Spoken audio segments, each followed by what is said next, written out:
Hey guys, what's up? My name is Stuart Gibson. Welcome back to the channel. I'm going to replace my brake pads. I'm going to show you guys the process of replacing your brake pads so you can do it yourself as well. Let's get started. I'll be showing you guys the process on just one side, repeat the process for the other, and then that's it. So you're going to take a 5mm Allen key, loosen up the lock nut, and remove it.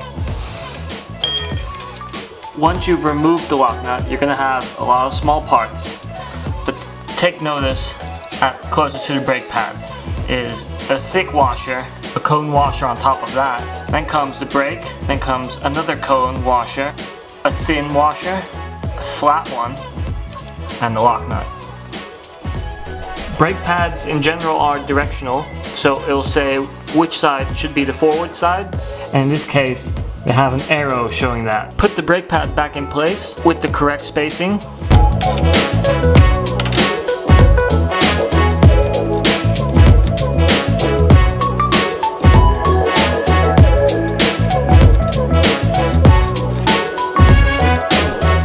Make sure your brake pad lines up with the rim nicely, so it sits in the middle of the edge of the rim and the tire. Squeezing your brake lever and tighten it down.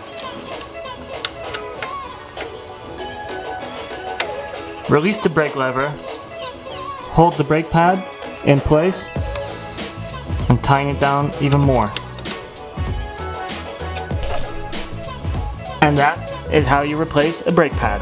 Little trick tip. You want to angle your brake pad so the entire brake pad hits your rim at the same time. It will make a little bit more noise during braking, but it brakes a lot more powerful.